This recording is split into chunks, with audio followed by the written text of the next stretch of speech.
دونوں کے کلام میں زمین آسمان کا فرق ہے، ذرا غور کر لو۔ کوئی نیا مٹیریل اللہ تعالیٰ نے نہیں پیدا کیا، اسی مٹیریل سے اللہ تعالیٰ نے انہی الفاظ سے اپنا کلام بنایا جو تمہارے پاس استعمال میں تھے، لیکن اس کے باوجود اللہ کے کلام کی تاثیر اور اللہ تعالیٰ کے کلام کی آفاقیت اور اس کا معجزہ ذرا تم غور کرو۔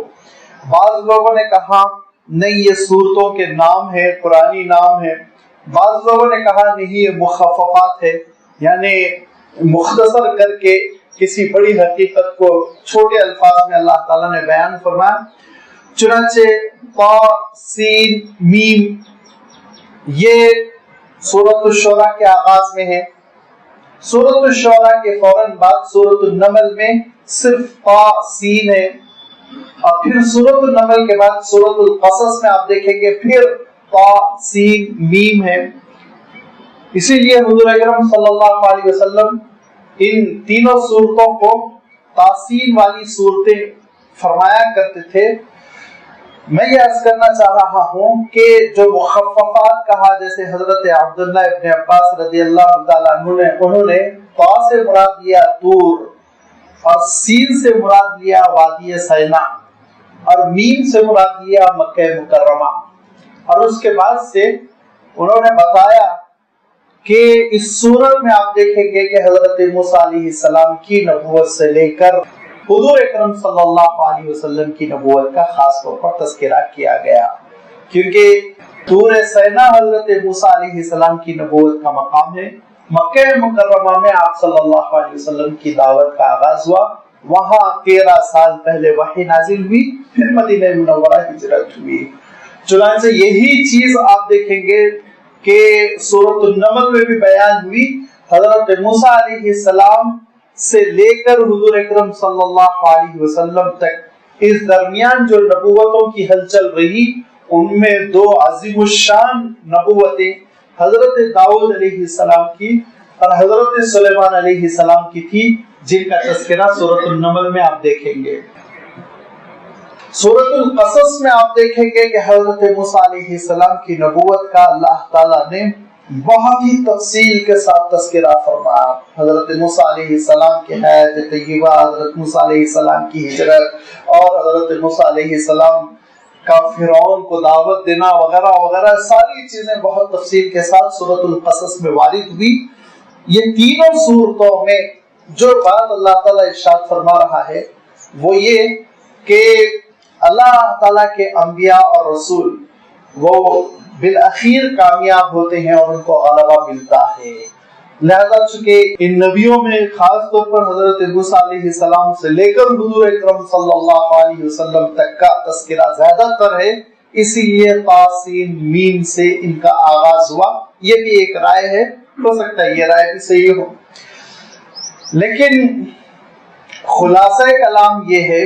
کہ ایک رائے پر آپ قطعی فیصلہ نہیں کر سکتے، 100% یہی فائنل رائے ہے یہ آپ نہیں کہہ سکتے۔ یہ بھی کوشش ہے، وہ بھی کوشش ہے، اور یہ ساری انسانی کوششیں ہیں۔ اگر حضور اکرم صلی اللہ علیہ وسلم کوئی معنی متعین فرما دیتے تب تو 2 رائے نہیں ہو سکتی تھی، لیکن اللہ کے رسول صلی اللہ علیہ وسلم سے کوئی ایسی روایت نہیں ملتی ہے کہ اللہ کے رسول نے متعین کر دیا ہو، اسی لیے انسانی ذہن میں مفسرین اللہ والے غور کرتے ہیں، مفاہیم اور معانی بتانے کی کوشش کرتے ہیں، ممکن ہو ان میں سے کوئی مراد ہو اور ممکن ہو کہ خطا ہو رہی ہو، بہرحال ہر 2 چیزوں کا امکان ہے۔ اس کے بعد اللہ تعالیٰ ارشاد فرماتا ہے طا سین میم تلک آیات الکتاب المبین، یہ آیتیں ہیں اللہ تعالیٰ کی کھلی ہوئی کتاب کی۔ آیات اس کی تشریح انشاءاللہ زیادہ وضاحت کے ساتھ یہاں پر اس لیے کرنی ہوگی کیونکہ آپ دیکھیں گے کہ مستقل اس میں ایک آیت آ رہی ہے، ریپیٹ ہو کر مکرر کئی بار، ان فی ذلک لآیۃ وما کان اکثرهم مؤمنین وان ربک لہو العزیز الرحیم۔ ہر 8-9 آیتیں 10 آیتوں کے بعد یہ دونوں آیتیں ریپیٹ ہوگی، تو اللہ تعالیٰ نے آیت کا لفظ بہت زیادہ اس صورت میں بیان فرمایا۔ اسی لیے آیت کی تشریح ہم ذہن میں رکھیں کہ